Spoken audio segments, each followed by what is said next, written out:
যখন রমজান আসে ফুতিহাত আবওয়াবুর রাহমা আবওয়াবুল জান্নাহ, রহমতের সব দুয়ার আল্লাহ খুলে দেয়, জান্নাতের সব দুয়ার আল্লাহ খুলে দেয়। ওয়াগুল্লিকাত আবওয়াবুন নার, জাহান্নামের দরজা বন্ধ করে দেয়। ওয়াসুলসিলাতিশ শায়াতিন, শয়তানগুলোকে শেকলে বন্দী করে দেয়। এটা মজার বিষয় হইল, মনে করেন এদিক দিয়া ওই পাশ থেকে কোনো খান দিয়া বাইর হইবার কোনো ব্যবস্থা নাই, রাস্তা কেবল একটাই, আপনাকে এদিক দিয়ে বাইর হইতে হবে, ঢুকবেন কেবল এটাই, এদিক দিয়েই ঢুকতে হবে। তা আল্লাহ যেন রমজান মাসে জাহান্নামের সব দরজা বন্ধ করে দেয়, শয়তানগুলোকে শেকলে বন্দি করে ফেলে। এবার আল্লাহ যেন বলে, বান্দা এটা রমজান, যেদিক দিয়েই আমল শুরু করবা, যে এলাকার থেকে আমল শুরু করবা, মানে আমার জান্নাতের দিকে হাঁটা শুরু করবা, তো কোনোখানে বাঁচবে না, কোনোখানে ভুল হবে না, পথ হারাইবা না, রাস্তা ভুল হবে না, অন্য কোনো দরজা দিয়ে ঢুকার সম্ভাবনা নাই।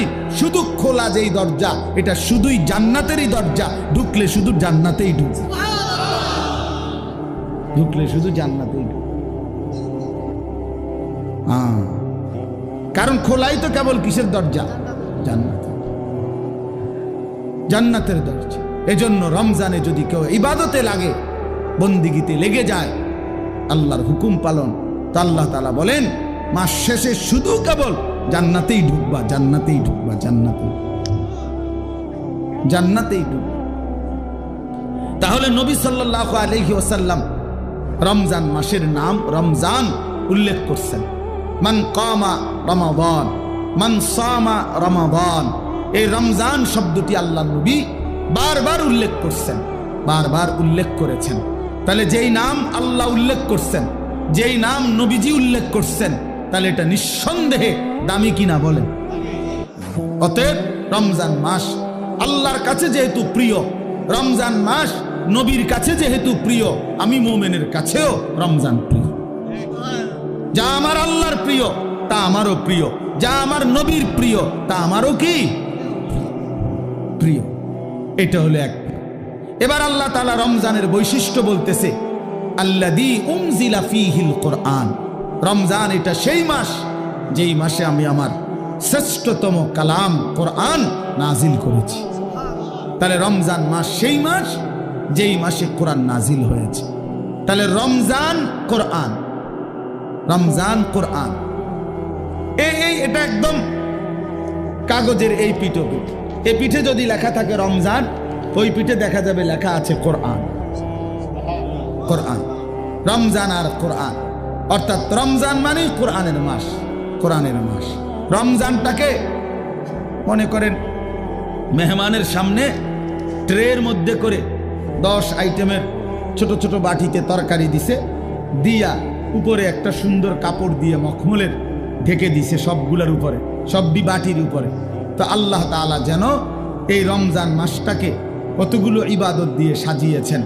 যেমন রোজা, এটা একটা ইবাদত, ইফতার এটা একটা ইবাদত, সাহারি মানে রাত্রির খাবার এটা একটা ইবাদত, 20 রাকাত তারাবি এটা একটা ইবাদত, তারপরে শেষ দশকে এতেকাফ মসজিদে এটা একটা ইবাদত, শেষ দশকের বেজর রাত্রিগুলোতে শবে কদর এটাও একটা কি ইবাদত।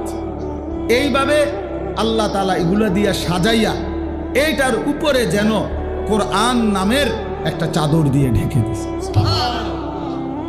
মানে পুরাটা রমজান কোরআন দ্বারা মোড়ানো, কোরআনের চাদরে ঢাকা। এজন্য রমজান আল্লাহ তাআলা বলছেন এটার মর্যাদা বৈশিষ্ট্য যে আমি আল্লাহ আমার কোরআন নাজিল করেছি।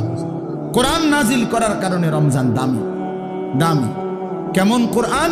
হুদাল লিন্নাসি ওয়া বাইয়িনাতিম মিনাল হুদা ওয়াল ফুরকান।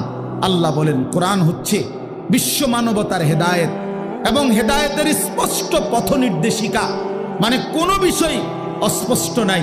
ওয়াল ফুরকান, কোরআনই হচ্ছে সত্য মিথ্যা, ন্যায় অন্যায়, জায়েজ না জায়েজ, উচিত অনুচিতের মাপকাঠি।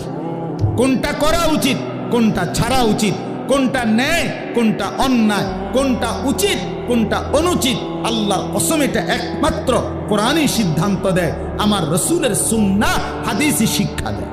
এই জন্য কোরআন সুন্নাহ থেকে যে বঞ্চিত, কোরআনের জ্ঞান যে পায় নাই, রসুলের হাদিস যে শিখে নাই, আল্লাহর কসম সে ন্যায় অন্যায় চিনতেই পারে না।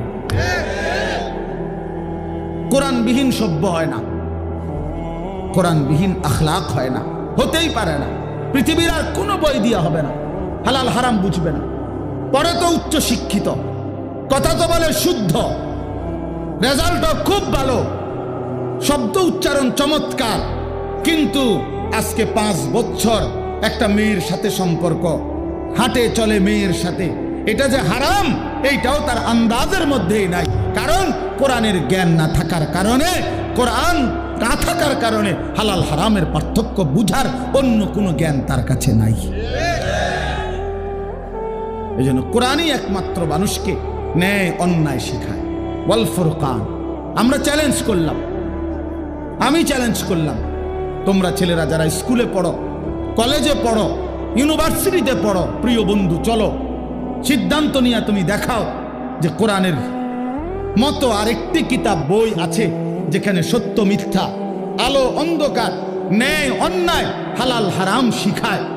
আমার জীবনের করণীয় কি, বর্জনীয় কি, আমার জীবনের উচিত কি, অনুচিত কি, আমি কি করা উচিত, আমি কি বর্জন করা উচিত, এটা শিখায় এমন কোন বই আল্লাহর জমিনে নাই কোরআনবিহীন, হাদিসবিহীন, নবীর তরিকাবিহীন নাই। এটা নাই হইতে পারে না। আমরা পড়ছি জেনারেল লাইন, আমি তো কুমিল্লা ভিক্টোরিয়া কলেজ থেকে মাস্টার্স পাস করছি, জেনারেল লাইনের পুরা পড়ালেখা করছি, সায়েন্স বিজ্ঞান বিভাগ থেকে তো এসএসসি পাস করছি, বিজ্ঞান পড়ছি আমি। অতএব বলো ভাইয়া, ভালো রেজাল্ট করছি আলহামদুলিল্লাহ, সব রেজাল্ট ভালো। তাহলে এই জন্য বললাম আল্লাহর কোরআন থেকে বঞ্চিত এই রমজানের সামনে আলোচনায় এটা আল্লাহর জন্য উল্লেখ করছে, বান্দা সর্বশ্রেষ্ঠ মাসে সর্বশ্রেষ্ঠ কিতাব কোরআন আমি নাজিল করেছি। তাইলে মানুষ হলো সর্বশ্রেষ্ঠ আল্লাহর সৃষ্টি, কোরআন হলো সর্বশ্রেষ্ঠ কিতাব, রমজান হলো সর্বশ্রেষ্ঠ মাস। অতএব সর্বশ্রেষ্ঠ যেই মানুষটা আল্লাহর কোরআন থেকে বঞ্চিত, খোদার কসম সুম্মা রাদাদনাহু আসফালা সাফিলিন, আল্লাহ বলে এবার আমাকে ছেড়ে দিলা, কোরআন ছেড়ে দিলা, তো আমি তোমাকে একেবারে নিকৃষ্ট থেকে নিকৃষ্ট স্থানে তোমারে পৌঁছায় না, নিকৃষ্ট থেকে নিকৃষ্ট।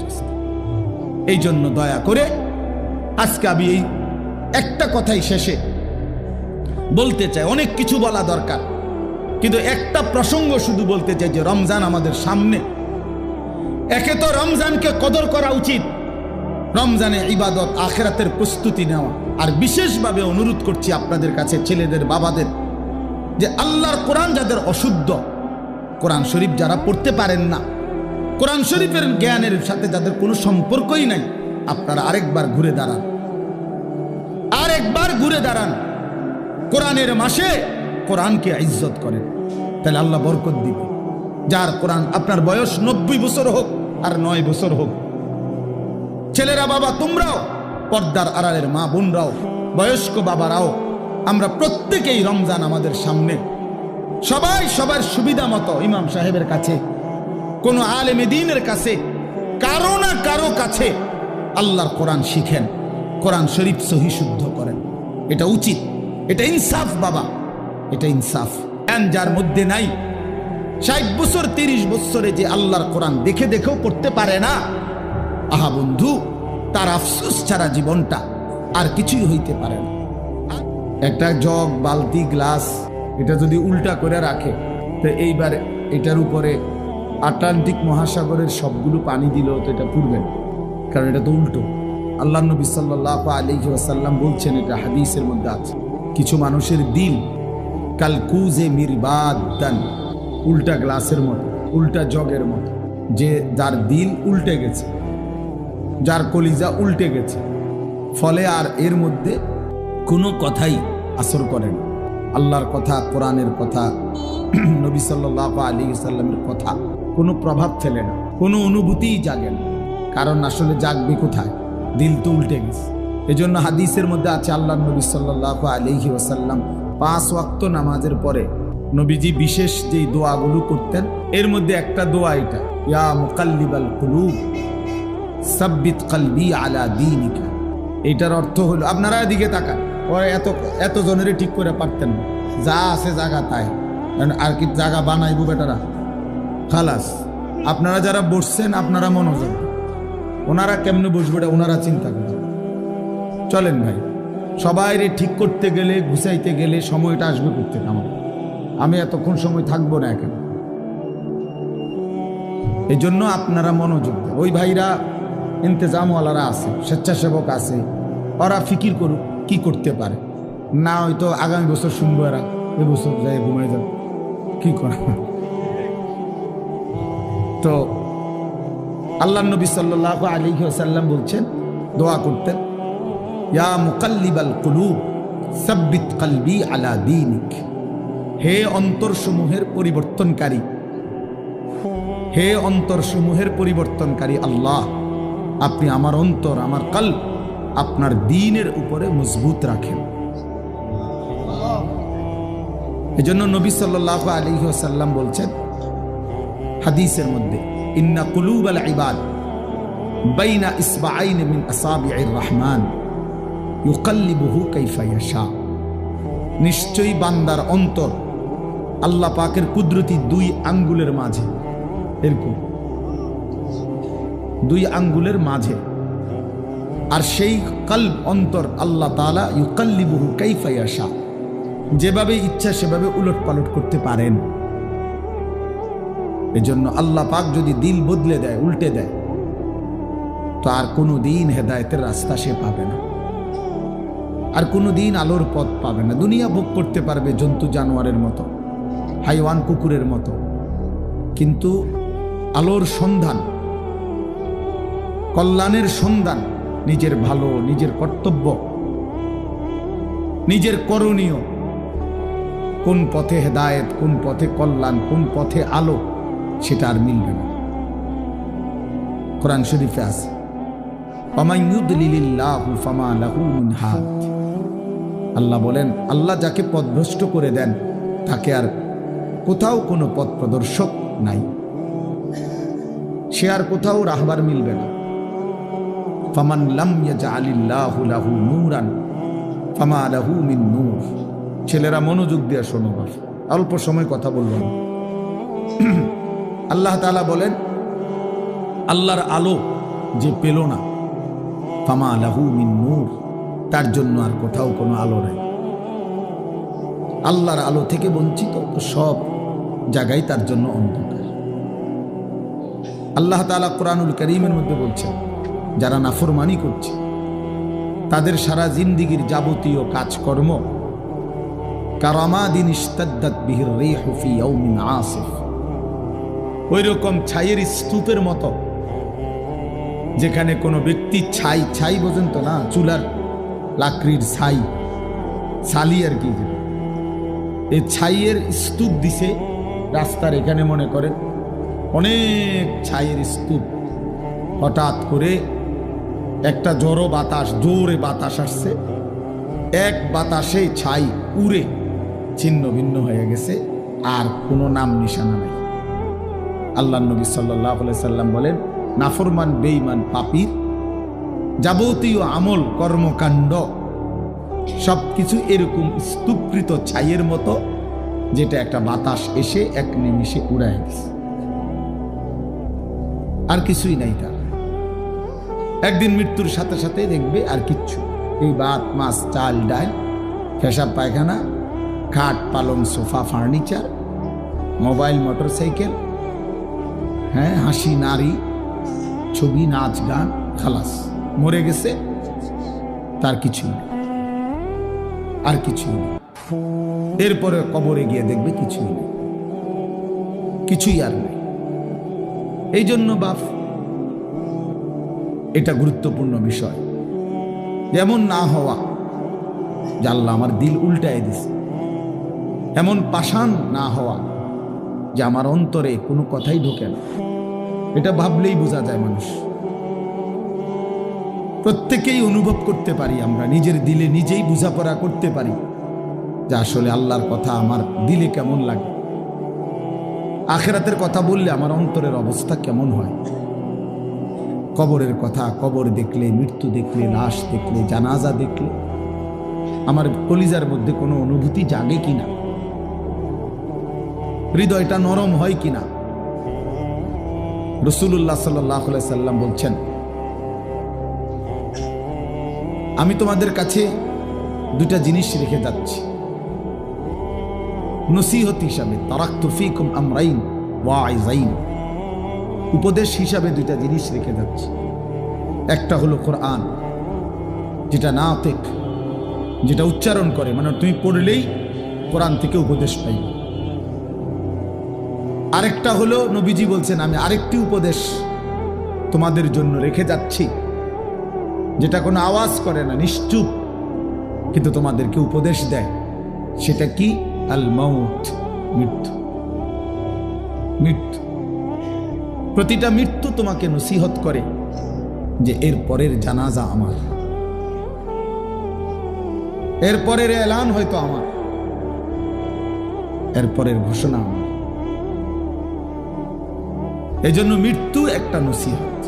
কাফা বিল মাউতে ওয়াইজান, নবী সাল্লাল্লাহু আলাইহি সাল্লাম বলেন, ওয়াজ নসিহতের জন্য, উপদেশ জন্য মৃত্যুর স্মরণ এটাই যথেষ্ট। মৌতের কথা কিছুক্ষণ ভাবা, কোনো লাশ, কোনো জানাজা, কোনো কবরস্থানে দাঁড়িয়ে একটু ফিকির করা, এটাই যথেষ্ট ওয়াজ হিসাবে। এটাই বড় ওয়াজ, এটাই বড় নসিহত, এটাই বড় উপদেশ। উপদেশ এজন্য হযরত ওমর রাদিয়াল্লাহু তাআলা আনহু 10.5 বছর মুসলমানদের খলিফা ছিলেন, বাদশাহ ছিলেন। উনি একজন লোক, এই ছেলে, ঘটনা কি দোস্ত, ব্যাটকাও কেন?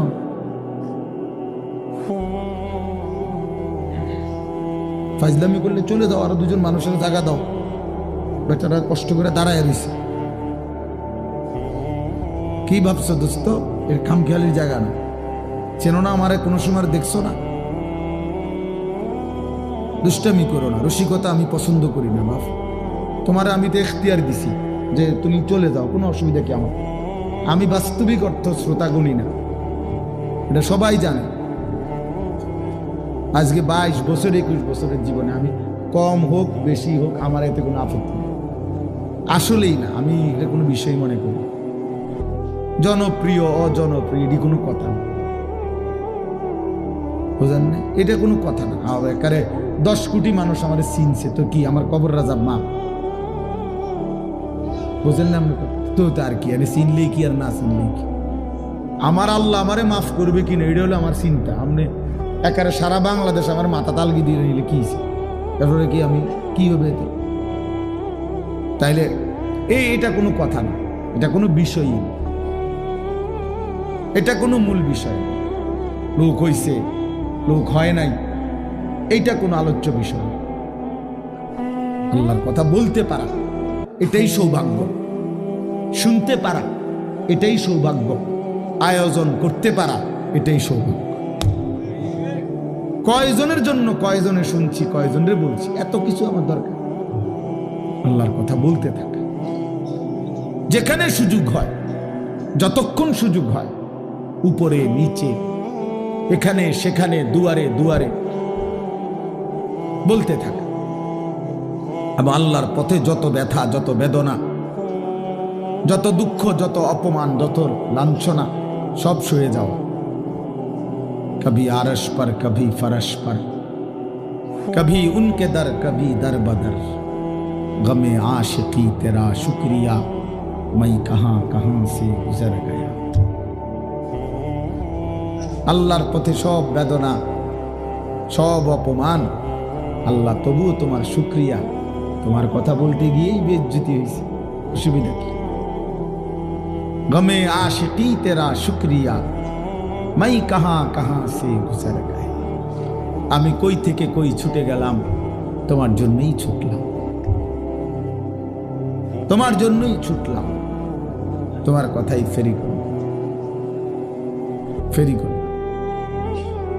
গতকালকেও আমি রাত্রে শেষ যখন বয়ান শেষ করছি, লাস্ট রাতের 1:20 বাজে,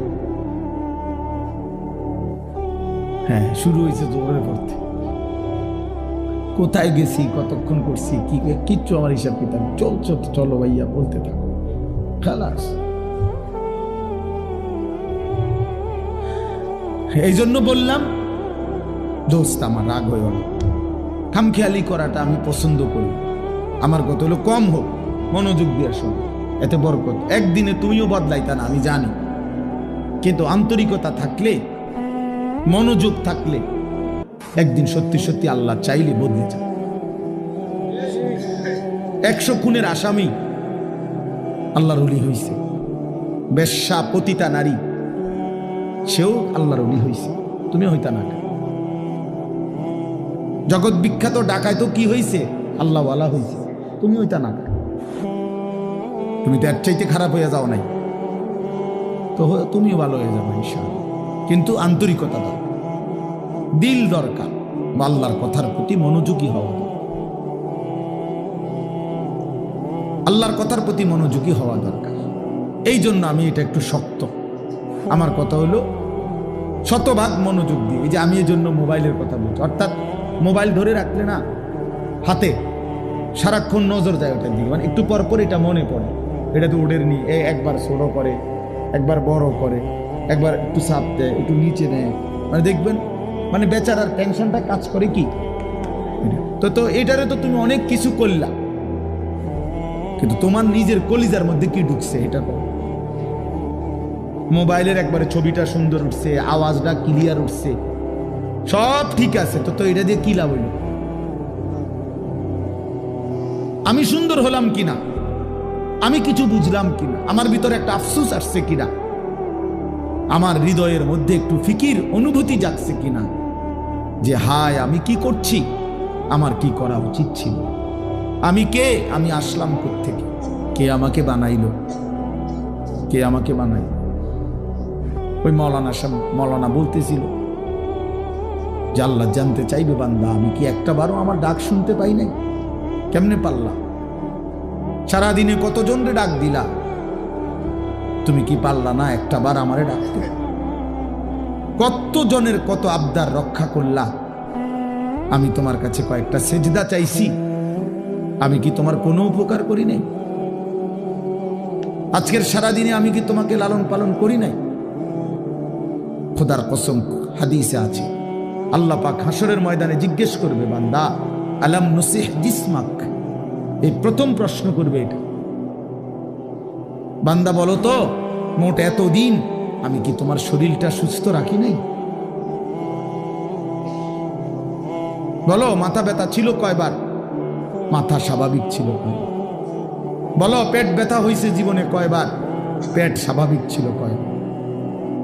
হাত ব্যথা পাও ব্যথা হয়েছে কয়বার? সুস্থ স্বাভাবিক ছিলে কয়বার? শোনো এবার হিসাব নাও বান্দা, এই হিসাবের আলোকে বলো, ওয়ানুরবিকা মিনাল মা, প্রতিবার তৃষ্ণার্ত অবস্থায় আমি কি তোমাকে পানি পান করাই নাই? আল্লাহ পাক জিজ্ঞেস করে এই হাসরের ময়দানে, হাদিসে আছে সর্বপ্রথম আল্লাহ পাক বান্দাকে প্রথম প্রশ্ন কি করবে, এইটা করবে, এই দুইটা কথা জিজ্ঞাসা করবে, এরপরে কথা আরো চলবে। বাকি প্রথম বলবে, বলো তো আমি কি মোট এতদিন এত ঘন্টা তোমাকে সুস্থ রাখি নাই? আমি কি তোমাকে তৃষ্ণার্ত অবস্থায় প্রতিবার পানি পান করাই নাই? একবারও মনে পড়লো না আমার? এমন তৃষ্ণার মুহূর্তে যদি এক গ্লাস পানি না পাইতা কি হইতো? অথচ সেই পানি পান করে একটা বার আলহামদুলিল্লাহ বলতে হয়, এটাও তো বললাম, এটাও তো কোনোদিন শিখলা না যে আল্লাহর দেওয়া রিজিক, আল্লাহর দেওয়া পানীয় ভোগ করার পরে আলহামদুলিল্লাহ বলতে হয়। বহু নাফরমান তো এটাও জানে, এটাও তো জানে। পেট ভরে খেয়ে তো একটা বার আলহামদুলিল্লাহ বলে না। মানে জন্তু জানোয়ারের খাবার, হাইওয়ান জানোয়ার যেমন জানে না কিছুই, এও জানে না। এই জন্য বাপ চলেন আমি আমার আয়াতটা বলি। তাহলে আমার বলার উদ্দেশ্য হলো আমরা এই কথা হৃদয় দিয়ে অনুভব করা আমাদের আখিরাত আছে, আমাদের পরকাল আছে, আমাদের মৃত্যু পরবর্তী একটা জিন্দেগি আছে। এটা নিশ্চিত, এটা সত্য, শতভাগ সত্য। কবর, হাসর, মিজান, ফুলসেরাত, জান্নাত, জাহান্নাম, এটা সত্য বাপ। যদি মিথ্যা হইতো 1450 বছরে গবেষণা কইরা বিভিন্ন দার্শনিক পণ্ডিতরা অনেক তথ্য বের করতো যে এই আলোকে এটা প্রমাণিত হলো যে এটা মিথ্যা। কিন্তু কোনো কাফের বেঈমানও আজ পর্যন্ত পরকালের কোনো বিষয়কে মিথ্যা প্রমাণিত করতে পারে নাই। কোরআনুল কারীমের একটি অক্ষরকে যেহেতু ভুল প্রমাণিত করতে পারে নাই, অতএব আখিরাত সত্য। আফালা ইয়াতাদাব্বারুনাল কুরআনা ওয়ালাউ কানা মিন ইনদি গায়রিল্লাহি লাওয়াজাদু ফীহি ইখতিলাফান কাসীরা। আল্লাহ বলে, আমার বান্দারা কোরআন পড়ে দেখো না কেন, কোরআন গবেষণা করছো না কেন, দেখো না এক একটা আয়াত মিলায়া দেখো। যদি এই কোরআন অন্য কারো কাছ থেকে আসতো আমি আল্লাহ ব্যতীত, তাহলে যেই কোনো চিন্তাশীল বুদ্ধিমান ব্যক্তি গবেষণা করলেই তার মধ্যে অসংখ্য ভুল ত্রুটি ভ্রান্তি খুঁজে পেত। আল্লাহ ভিন্ন যেই লেখে, যেই বলে, তার কথা বক্তব্য লিখনির মধ্যে ভুল হয়ই হয়। 1 লক্ষ কথাও যদি সঠিক হয়, 10টা কথা ভুল হয়, ভুল হয়। আমরা একেবারে আমগো যে কোনো ওয়াইজেরও আমনে যদি খেয়াল করে এখন আমনে হয়তো কইতে পারবেন যে হুজুর এই শব্দটা এমনি না করলে ভালো হইতো, এটা এমনি করলেও ফাটতো। কথা বুঝেন নাই আমার? আমি হয়তো বুঝছি এমনি কইছি, আপনার বিবেচনায় যে না এটা এমনি করলেও পারতো। কিন্তু এমনও কোরআনুল কারীমের মধ্যে এমনও কোনো কথা, একটা লাইন, একটা শব্দ এমন নাই যে পৃথিবীর কোনো ইমানদার কিংবা বেঈমান এটা বলছে যে এই শব্দটা এটা না কইয়া এটা করলে ভালো হইতো, এমনও না। এইটাই সত্যম, এখানে এইটাই, যেখানে যেটা ওইখানে ওইটাই। এখানে এর চাইতে সুন্দর শব্দ নাই, এর চাইতে চমৎকার উপস্থাপনা হইতে পারে না, এর চাইতে চমৎকার শব্দের গাঁথুনি, একটার পর একটা শব্দ চয়ন এর চাইতে চমৎকার হইতে পারে না। সকল গুণে, সকল বিবেচনায়, সর্বগুণে কোরআন শ্রেষ্ঠ। যত ভাবে, যত ঢঙ্গে, যত রঙ্গে দেখুক না কোরআন, কোরআনই শ্রেষ্ঠ। আল্লাহ বলছেন কেন? কারণ এটা আমি আল্লাহর পক্ষ থেকে আসছে, আর আমি সেই মালিক, ইয়ালামু মা বাইনা আইদিহিম ওয়া মা খালফাহুম। আমি সামনেও জানি, পিছনেও জানি, কিয়ামত পর্যন্ত পৃথিবীর শেষ হালাত আমি তো জানি। তো কাজেই আমার কথার মধ্যে ভুল ভ্রান্তি অযৌক্তিক হবে কেমন? পৃথিবী আধুনিক হইতে হইতে কই যাইয়া পৌঁছবে এটা আল্লাহ জানে না? তো তাইলে এই জন্য বাপ কোরআনুল কারীমের কথাই শ্রেষ্ঠ কথা। আফালা ইয়াতাদাব্বারুনাল কুরআনা আম আলা কুলুবিন আকফালুহা। আল্লাহ বলেন, হায় বান্দারা, কি হলো তোমাদের? তোমরা যে কোরআন পড়ছো না, কোরআন গবেষণা করছো না কেন? নাকি তোমাদের অন্তরগুলো তালাবদ্ধ? আম আলা কুলুবিন আকফালুহা, নাকি তোমাদের দিলগুলো তালা মারা? এই বাপ, বাহিয়া, ছেলেরা, বাবারা, মুসলমান হওয়ার পরও যারা কোরআন পড়েন না, বুঝেনও না, 2-4 লাইন শব্দ তেলাওয়াতও করেন না, সত্য কথা হইল আপনার কোনো দিল নাই, আপনার আসলেই কোনো অন্তর নাই। এটা তালাবদ্ধ, এটা একটা জমাট পাথর ছাড়া আর কিছু। আম আলা কুলুবিন আকফালুহা, আল্লাহ পরিষ্কার বলছে। কোরআন পড়ছো না কেন? কোরআন নিয়ে ভাবতেছো না কেন বান্দা? নাকি তোমাদের অন্তরগুলো তালাবদ্ধ? তার মানে বোঝা গেল যে আল্লাহর কোরআন নিয়ে ভাবে না, আল্লাহর কোরআন পড়ে না, আল্লাহর কোরআন বোঝে না, খোদার কসম তার কোনো অন্তরে নাই, তার কোনো দিল নাই, তার দিল তালাবদ্ধ, ওইটা জমাটবদ্ধ পাথর ছাড়া আর কিছু। দুনিয়া ভোগ করে তো দুনিয়া তো আতফাও দিয়ে না ভোগ করে, চোখ নাক কান দিয়ে ভোগ করে, দিল কোনো কাজ করে না। এই জন্য আমরা কোরআনুল কারীমের দিকে ফেরা দরকার, আমাদের আখিরাতের দিকে ফেরা দরকার, আমাদের বিবেককে কাজে লাগানো দরকার। আমরা এটা ইনসাফের সাথে ভাবা উচিত। প্রিয় ভাই আমার, বন্ধু আমার, ছেলেরা আমার, বাবারা আমার, বাস্তবিক অর্থে আমাদের সবকিছু সুন্দর ছিল। আমরা সব সুন্দর, সব শ্রেষ্ঠ রেখে একেবারেই অসুন্দর, অযৌক্তিক, ফালতুর পিছনে আমরা জীবনটা শেষ করে দিচ্ছি। আমাদের আল্লাহ সর্বশ্রেষ্ঠ, আমাদের নবী মুহাম্মদ সাল্লাল্লাহু আলাইহি সাল্লাম সর্বশ্রেষ্ঠ, আমাদের কিতাব কোরআন সর্বশ্রেষ্ঠ, আমাদের ধর্ম ইসলাম সর্বশ্রেষ্ঠ, আমাদের সবটাই শ্রেষ্ঠ ছিল। কিন্তু আমরা সর্বশ্রেষ্ঠ নিয়ামত ছেড়ে একেবারে ফালতু ফালতু কতগুলা বইপত্র, কাগজ কলম, পৃথিবীর কিছু মানুষের বিকৃত কিছু চিন্তা চেতনা, এর পিছনেই আমরা জিন্দেগি শেষ করেছি। ছেলেটা সকাল থেকে রাত পর্যন্ত ছুটছে, কি করে বাবা, কেন হাসো, কেন কাঁদো, কি চুল রাখলা, কি জামা পরলা, সারাদিনে মোবাইল টিপা, কি পাইলা, এত নারী, এত ছবি, এত দৃশ্য, এত উলঙ্গপনায় শেষ পর্যন্ত রাত শেষে অর্জন কি বাবা? জিজ্ঞাসা করে দেখেন না, কোনো অর্জন। শরীরটা নাপাক হয়েছে নারী দেখতে দেখতে, ছবি দেখতে দেখতে, হ্যাঁ, লজ্জাস্থানের শক্তিটা নষ্ট হয়েছে, হাতটাকে নাপাক জায়গায় ব্যবহার করছে, কোমরের শক্তি কমে যাচ্ছে, যৌবনের সক্ষমতা নষ্ট হয়ে যাইতেছে, শরীরটা ধীরে ধীরে অচল, পঙ্গু, অপদার্থ হয়ে যাচ্ছে, আখিরাতটা জাহান্নামের আগুন জ্বলছে। এই অর্জন, চরিত্রহীনতার অর্জন কি? অশ্লীলতার অর্জন কি? অসভ্যতার অর্জন কি? তাহলে এই জন্য আমরা বললাম, আমাদের আল্লাহ, আমাদের কোরআন, আমাদের রাসূল, আমাদের ইসলাম আমাদের জন্য সর্বশ্রেষ্ঠ, আমাদের জন্য নিরাপদ, আমাদের জন্য আরামদায়ক, এবং এর মধ্যেই আমাদের সুখ, শান্তি, স্বস্তি, নিরাপত্তা, আনন্দ, সুখ সব এখানে, সব এখানে। আমি তো সব সময় বলি, বাপ, তুমি সারা রাত নারী দেখে যে মজা পাও, আল্লাহর কসম, এক ইমানদার তাহাজ্জুদ নামাজে একটা সেজদা দিয়ে তার চাইতে লক্ষ কোটি গুণ বেশি মজা পায়।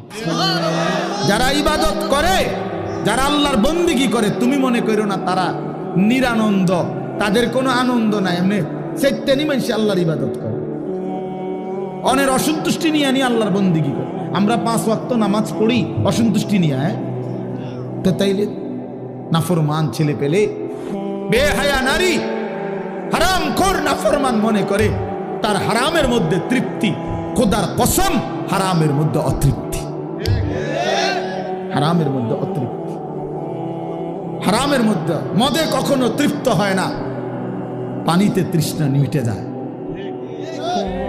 নারী, ভিন নারী দেখলে কখনোই তৃপ্তি মিটে না, কিন্তু হালাল স্ত্রীতে তৃপ্তি হয়ে যায়।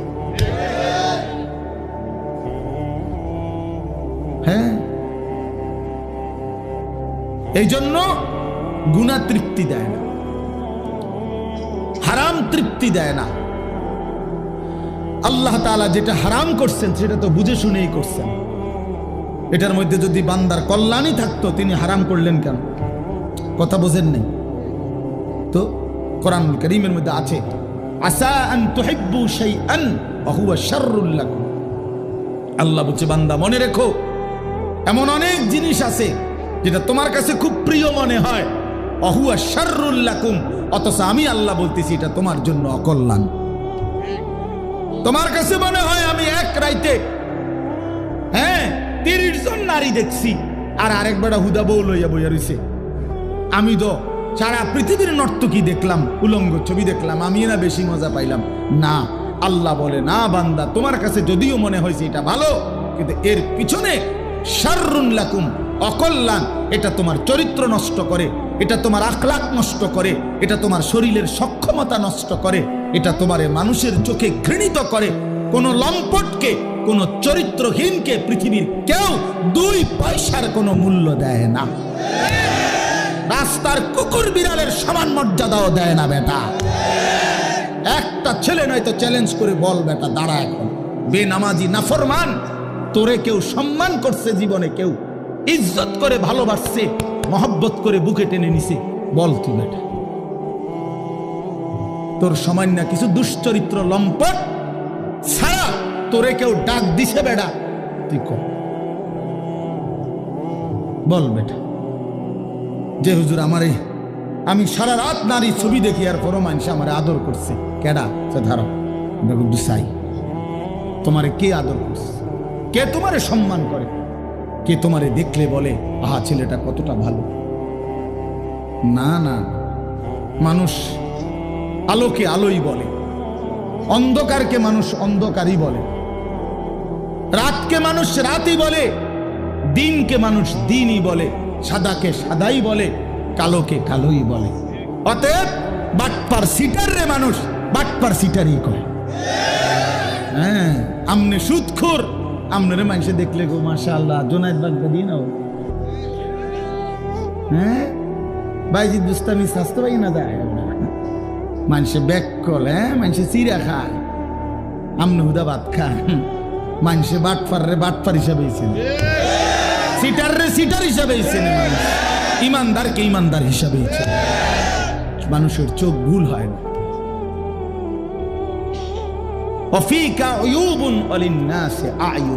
আরবি ভাষার প্রবাদ এটা, আরবি ভাষায় বলে আর কি, ওয়াফিকা উয়ুবুন ওয়ালিন্নাসি আয়ুনুন, তোমারও দোষ আছে, মানুষেরও চোখ আছে। এটা একটা আরবি প্রবাদ। তোমারও কি আছে? মানুষেরও চোখ আছে, চোখ চোখ আছে। কেমনে আড়াল করবা? রাইতের অন্ধকারে গুনাহ করে। আল্লাহর নবী বলছে, খোদার কসম নবী বলছে, উম্মত অন্ধকারের একাকিত্বের গুনাহ দিনের আলোয় আল্লাহ চেহারায় ভাসিয়ে দেয়। এই জন্য মানুষ দেখলেই বুঝে তারে দেখতে চোরের মতো লাগে। কিরে, তারে দেখতে দি ফুটটা ঘরের মতো মনে হয়। হ্যাঁ, তার তো গতিবিধি সন্দেহজনক, তারে দি বাবা ঘরের মতো না মনে হয়। কে ঘটনা কি? তার বাবা তো আলগা খাইছে, কথা বোঝে না। বাবা তো খাইছে কি গোপনে, গোপনে খাইছে না তো, এখন বুঝে দেয় কেন? হ্যাঁ, মানুষ তাহলে বলে কেন? মানুষের চোখে এটা ধরা পড়লো কেন? এটা আল্লাহ তাআলা এই নাফরমানের চেহারার মধ্যে গুনার চিহ্ন ভাসায় দেয়। এজন্য বাবা, তোমরা যারা নামাজ পড়ো না, আমি দাঁড় করাই দেই, আমি তো এখন দাঁড় করাইতে পারি এখানে। তোমরা যারা নামাজ পড়ো না, এই অসভ্যদেরকে তো আমি এখন দাঁড়াইতে পারি। বেনামাজি তো অসভ্য, বেনামাজি তো নির্লজ্জ, বেনামাজি তো বেহায়া, বেনামাজি তো হাইওয়ান, বেনামাজি তো জানোয়ার, বেনামাজির জিন্দিগি তো কুত্তার জিন্দিগি। কোরআন শরীফে বলছে, কোরআন শরীফ, ওয়াত্তাবাআ হাওয়াহু ফামাসালুহু কামাসালিল কালব। আল্লাহ বলছে, মনের ইচ্ছা মতো যে চলে তার উদাহরণ কুত্তার মতো। কোরআন শরীফের আয়াত। হ্যাঁ, মনে রাখো বাবা, যার কপালে সেজদা নাই, তোমার জীবন কুত্তার জীবন, কুত্তার জিন্দিগি, কুত্তার জিন্দিগি। এই জীবন কুকুরের জীবন, এই ঘুম কুত্তার ঘুম, এই খানা কুকুরের খানা, এই ভোগ কুকুরের ভোগ। কুকুর যেমন লজ্জা শরম নাই, যত্র তত্র তার জেনা ব্যভিচার করে, তোমারও কোনো লজ্জা শরম নাই, যাকেই দেখো তাকেই দেখতে মন চায়। এই জীবন কুকুরের জীবন। কোরআন শরীফ আল্লাহ বলছে, ফামাসালুহু কামাসালিল কালব। কালব অর্থ কি? কুকুর। কুকুর, কালবুন অর্থ কুকুর। আল্লাহ আমাদেরকে বুঝ দান করেন। আমি যে আয়াতটা পড়ছি, মাহে রমজান, আমাদের সামনে রমজান, আর মাত্র 18-19 দিন, 10 তারিখ আজকে চলে গেছে। তাহলে পহেলা মার্চ যদি রমজান হয় 18 দিন, 2 মার্চ যদি রমজান হয় 19 দিন। এই 18 থেকে 19 দিন আমাদের সামনে আর বাকি মাহে রমজান। মাহে রমজান এক মুমিনের যদি ফিকির করো বাপ, আমি এতগুলো কথা শক্ত বলছি, এতগুলো কথা কঠিন করে বলছি বাবা, এবার যদি আমরা ফিকির করি না আসলেই আমি কেন জানোয়ার হব, আমি কুকুর হব কেন, আমি মুসলমান, আমার একটা আত্মমর্যাদা আছে বাবা, আমার একটা আত্মসম্মান আছে, আমার একজন আল্লাহ আছে, আমার একজন নবী আছে, আমার একটা মা আছে, আমার একজন বাবা আছে, আমি মারে কেন বেইজ্জতি করব, বাবারে কেন অপমান করব, আল্লাহকে কেন অবহেলা করব? এতটুকু যদি ভাবনা হয়, নিজেদের জীবন যদি ইমানের জীবন, মুসলমানের জীবন আমার মনে পড়ে, তো সেই জীবন গড়ে তোলার, সাজিয়ে তোলার সর্বশ্রেষ্ঠ মৌসুম, সিজন মাহে রমজান। রমজান মানে ভিন্ন মাস, রমজান মানে আলাদা মাস, রমজান মানে আখিরাতের মাস, রমজান মাসে প্রস্তুতির মাস, রমজান মানে মেহনতের মাস, রমজান মানে আল্লাহর মাঝে নিজেকে হারিয়ে ফেলার মাস। এটাই মাহে রমজান। আর যারা ইমানদার ভাইয়া, যাদের কবর আখিরাত মনে আছে, যারা পরকালকে বিশ্বাস করে দিবা নিশি জাহান্নামের ভয়ে যারা কাঁদে, যারা জান্নাতের আশা করে, খোদার কসম তাদের কাছে রমজান সর্বশ্রেষ্ঠ মাস। সারা বছর আমরা কিতাবে পড়ছি আল্লাহর প্রিয় বান্দারা, আল্লাহর নেক বান্দারা সারা বছর দিলে দিলে অপেক্ষা করতেন, আল্লাহ আরেকটা রমজান হায়াত দেন, আরেকটা রমজান হায়াত দেন, আরেকটা রমজান, আরেকবার সবে কদর পেতে চাই, আরেকবার ইতিকাফ করতে চাই, আরেকবার মাওলা তারাবি পড়তে চাই, আরেকবার 70 গুণ নেকি সব কিছুতে আমি অর্জন করতে চাই। আমার আরেকবার সুযোগ দাও। আমার আখিরাত লম্বা মাওলা, আমার পরকাল লম্বা, অতএব আমাকে আরেকটু সুযোগ দাও। এজন্য রমজান মাস এটা বড় মুবারক মাস, এটা দামি মাস মুমিনের কাছে। সবার কাছে একরকম না, সবার কাছে একরকম না বাবা। যার কাছে যেমন কদরও করে তেমন। আমার একজন উস্তাদ আছেন হযরত মাওলানা মুফতি মুস্তফা মাহমুদি, কুমিল্লা বাগমারা লালমাই এলাকার অনেক বড় আল্লাহওয়ালা হুজুর, আমার উস্তাদ। এই হুজুরে আমরা ছাত্র জীবনে দেখতাম, হুজুরে কইতো আল্লাহ কেমন, যার মনে যেমন, যার মনে যার মনে যেমন, যে দিলে দিলে যেমন ভাবে আল্লাহ তাআলা তার আচরণও তার সাথে করে। আনা ইনদা যন্নি আবদি বি, আল্লাহ নিজে বলেন হাদিসে কুদসিতে, আমি আমার বান্দার ধারণা অনুপাতেই তার সাথে আচরণ করি। আমার বান্দা আগেই কয়, আগেই বলে না সুদে না লইলে, কিস্তি না লইলে। আমার বান্দা নিজেই বলে না কেমনে সংসার চলবো, আল্লাহ বলে আমিও তারে এমনই বানায় রাখি, কারণ তুই তো আমার উপরে কোনো আস্থাই রাখো নাই। তুমি আস্থা রাখছো সুদের উপরে, কিস্তির উপরে, তো তুমি যেমন আমার আচরণও তেমন, আমার আচরণও তেমন। সব ব্যাপারে বান্দা আল্লাহ তাআলার ব্যাপারে ধারণা রাখে যেমন, আল্লাহ তাআলাও তার সাথে আচরণ করে তেমন।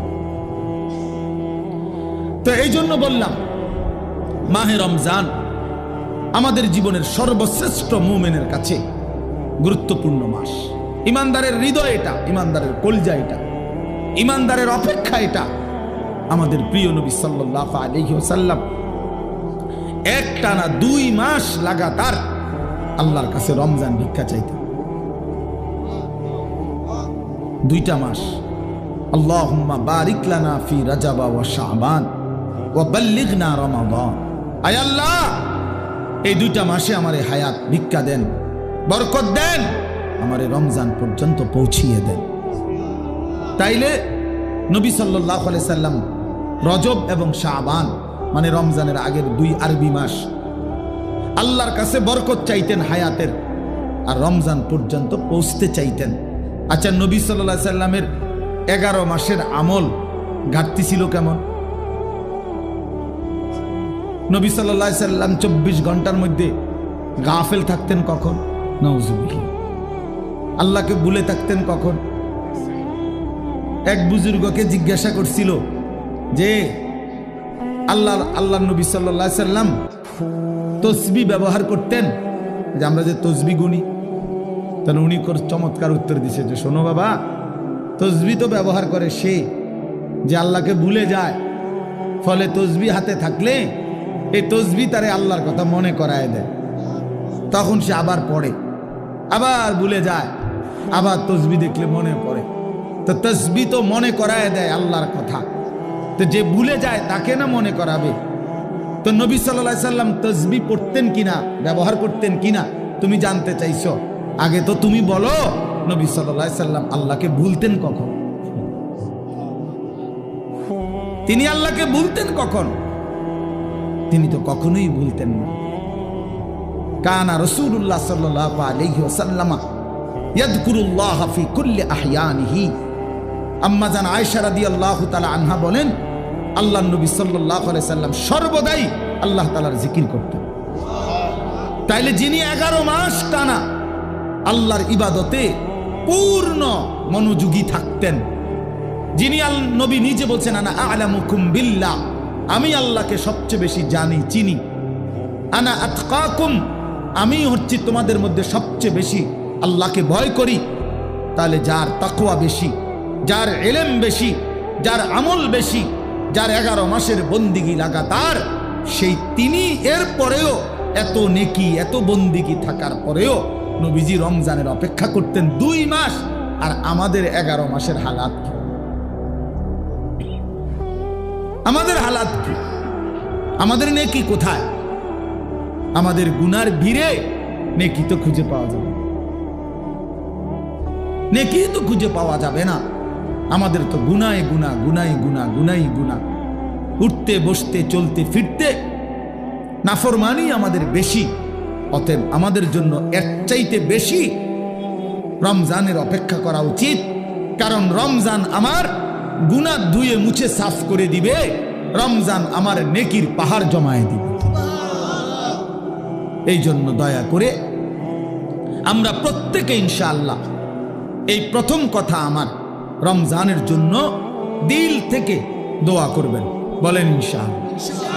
এইটা হলো 1 নাম্বার কথা, 1 নাম্বার ডিউটি। এখন থেকে আর বাকি কয়টা দিন প্রত্যেক দিন আল্লাহর কাছে বলেন, আল্লাহ আর কয়টা দিন হায়াত ভিক্ষা দেন, আর কয়টা দিন হায়াত দেন, রমজান না দেখাই আমারে কবরে নিয়েন না মাওলা। আমি রহমত মাগফিরাত নাজাত পেতে চাই, আমি 70 নেকি পেতে চাই, আমি সবে কদর পেতে চাই, আমি ইতিকাফ পেতে চাই, আমি রমজানের রহমত মাগফিরাত নাজাত পেতে চাই। আমারে এত কাছে আইনা 17-18 দিন সামনে রাইখা আমারে কবরে নিয়েন না। এটা আমাদের প্রথম দোয়া।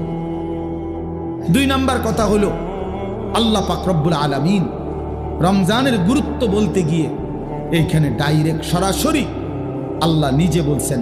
এই আয়াতটা সূরা বাকারার 185 নম্বর আয়াত অংশ বিশেষ। আল্লাহ তাআলা বলেন, শাহরু রমাদান, এই যে রমজান মাস, শাহরু অর্থ মাস, রমাদান মানে রমজান।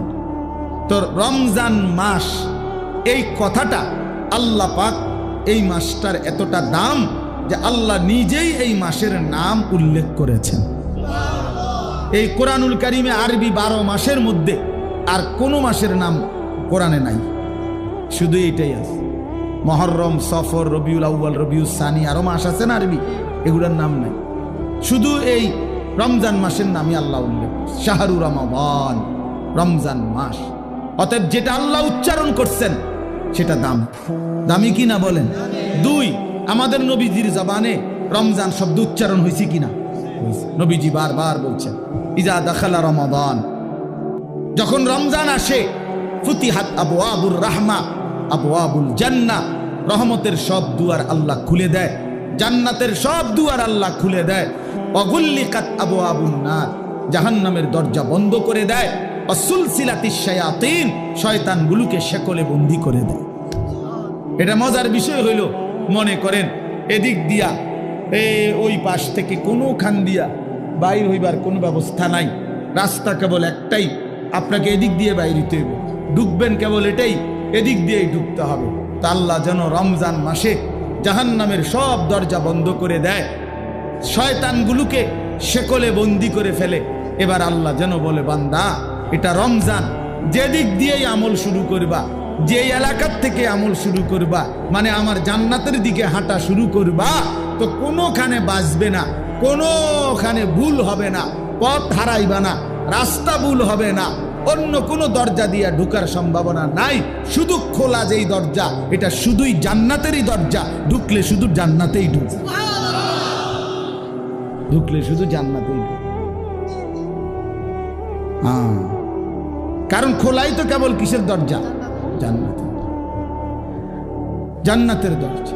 এজন্য রমজানে যদি কেউ ইবাদতে লাগে, বন্দিগিতে লেগে যায়, আল্লাহর হুকুম পালন, তো আল্লাহ তাআলা বলেন মাস শেষে শুধু কেবল জান্নাতেই ঢুকবা, জান্নাতেই ঢুকবা, জান্নাতেই, জান্নাতেই ঢুকবা। তাহলে নবী সাল্লাল্লাহু আলাইহি ওয়াসাল্লাম রমজান মাসের নাম রমজান উল্লেখ করছেন। মান কামা রমাদান, মান সামা রমাদান, এই রমজান শব্দটি আল্লাহ নবী বারবার উল্লেখ করছেন, বারবার উল্লেখ করেছেন। তাহলে যেই নাম আল্লাহ উল্লেখ করছেন, যেই নাম নবীজি উল্লেখ করছেন, তাহলে এটা নিঃসন্দেহে দামি কিনা বলেন? অতএব রমজান মাস আল্লাহর কাছে যেহেতু প্রিয়, রমজান মাস নবীর কাছে যেহেতু প্রিয়, আমি মুমিনের কাছেও রমজান প্রিয়। যা আমার আল্লাহর প্রিয় তা আমারও প্রিয়, যা আমার নবীর প্রিয় তা আমারও কি প্রিয়। এটা হলো এক। এবার আল্লাহ তাআলা রমজানের বৈশিষ্ট্য বলতেছে, আল্লাযী উনজিলা ফীহিল কুরআন। রমজান এটা সেই মাস যেই মাসে আমি আমার শ্রেষ্ঠতম কালাম কোরআন নাজিল করেছি। তাহলে রমজান মাস সেই মাস যেই মাসে কোরআন নাজিল হয়েছে।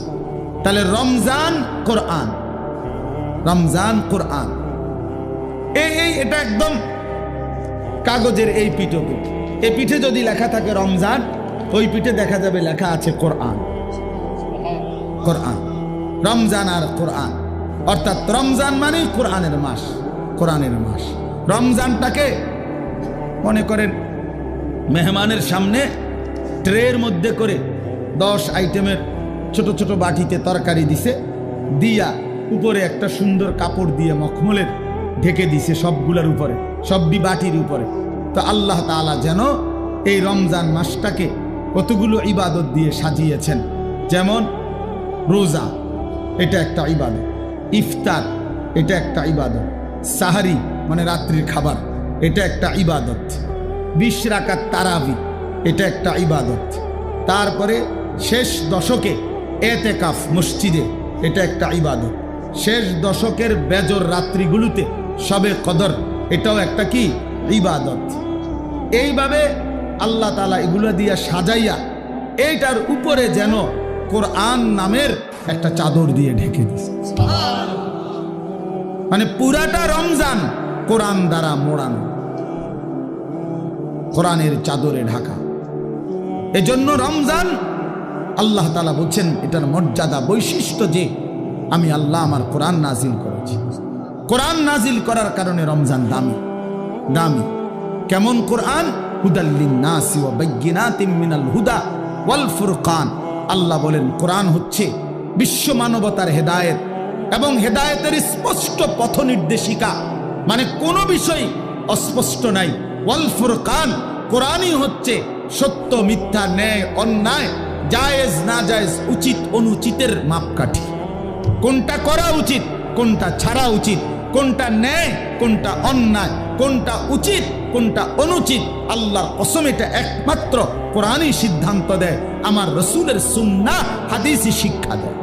এজন্য কোরআন সুন্নাহ থেকে যে বঞ্চিত, কোরআনের জ্ঞান যে পায় নাই, রসুলের হাদিস যে শিখে নাই, আল্লাহর কসম সে ন্যায় অন্যায় চিনতেই পারে না।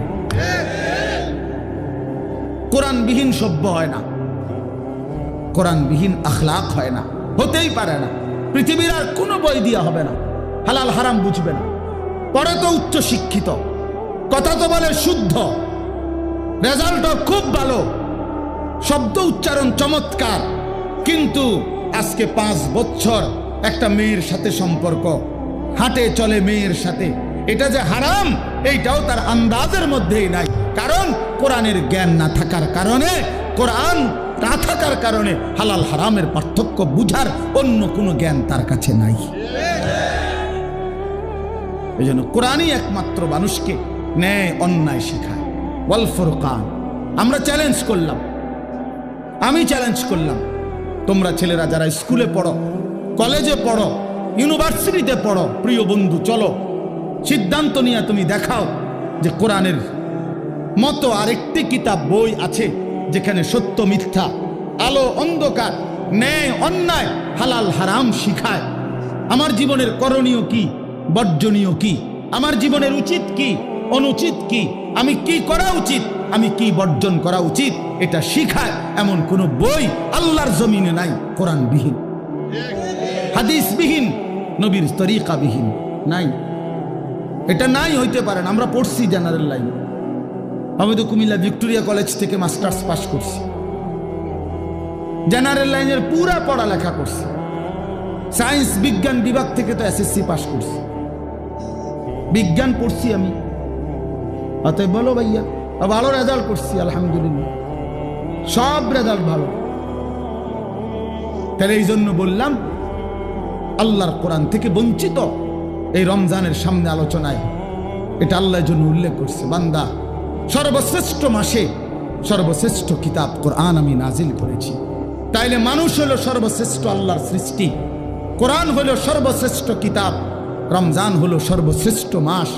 অতএব সর্বশ্রেষ্ঠ যেই মানুষটা আল্লাহর কোরআন থেকে বঞ্চিত, খোদার কসম সুম্মা রাদাদনাহু আসফালা সাফিলিন, আল্লাহ বলে এবার আমাকে ছেড়ে দিলা, কোরআন ছেড়ে দিলা, তো আমি তোমাকে একেবারে নিকৃষ্ট থেকে নিকৃষ্ট স্থানে তোমারে পৌঁছায় দেব,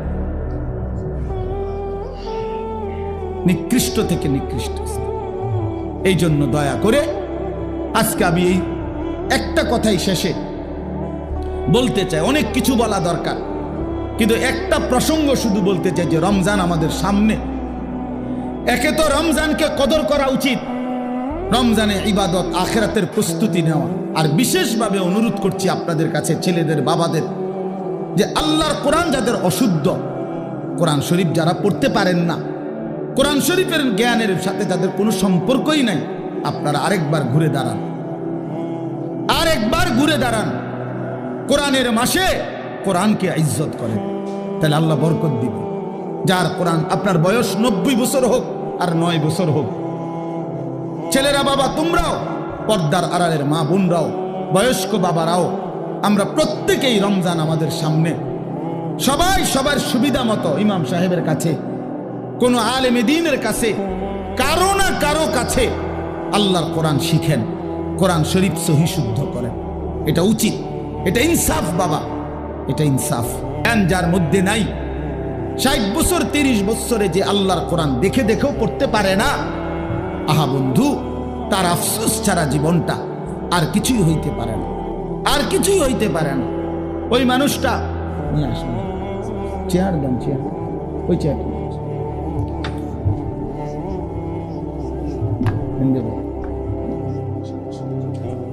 না, বসে। তাইলে আল্লাহ তাআলা বলছেন হুদাল্লিন নাস, কোরআন মানুষের হেদায়েত, ওয়া বাইয়িনাতিম মিনাল হুদা, হেদায়েতের স্পষ্ট বাণী, ওয়াল ফুরকান, সত্য মিথ্যা, ন্যায় অন্যায়, হালাল হারামের পার্থক্যকারী। অতএব বন্ধু, আল্লাহর কোরআন বিহীন আলো মেলে না। আপনাদের বাবাদেরকে বলি, আপনারা যারা কোরআন থেকে সন্তানকে বঞ্চিত করছেন, তারা আপনাদের সন্তানকে আপনারা ক্ষতিগ্রস্তই করেছেন। আলো থেকে বঞ্চিত করছেন, আলো থেকে বঞ্চিত করছেন। বাকি পড়ালেখাগুলো ভালো, বাদ দিতে বলি নাই, কিন্তু এগুলো না হইলেও ভাত মিলত, এগুলো না হলেও ভাত মিলত। দুনিয়া এমনিই মিলে যায়। কত মূর্খ বকলম, নাম দস্তখত করতে জানে না, টিপসই দেয়, টিপসই।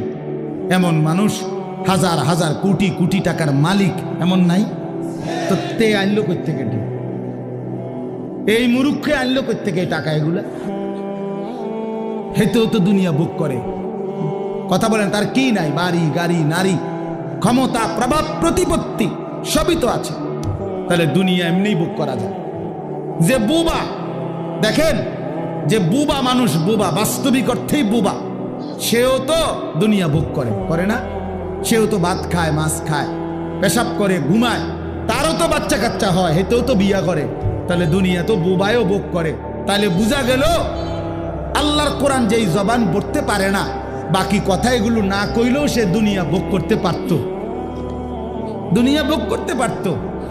এই জন্য বন্ধু, দুনিয়া তো বেঈমানও ভোগ করে, দুনিয়া তো মূর্খও ভোগ করে, দুনিয়া তো বোবাও ভোগ করে, দুনিয়া তো জন্তু জানোয়ারও ভোগ করে, কিন্তু আখিরাত অনন্তকালের পরকাল, খোদার কসম, কোরআন ছাড়া, নামাজ ছাড়া, সেজদা ছাড়া, আল্লাহর হুকুম মানা ছাড়া আখিরাতার পরকালে চোখটা বন্ধ হলে কবর থেকে নিয়ে অনন্তকাল আর কোনোদিন কোনো নাফরমান বেঈমান পাপী এক ঢোক আর পানিও মিলবে না, এক লোকমা খাবারও মিলবে না। হ্যাঁ, দুনিয়া তো আজ এমনি মিলছে, ইমান না থাকলেও তো দুনিয়া মিলে।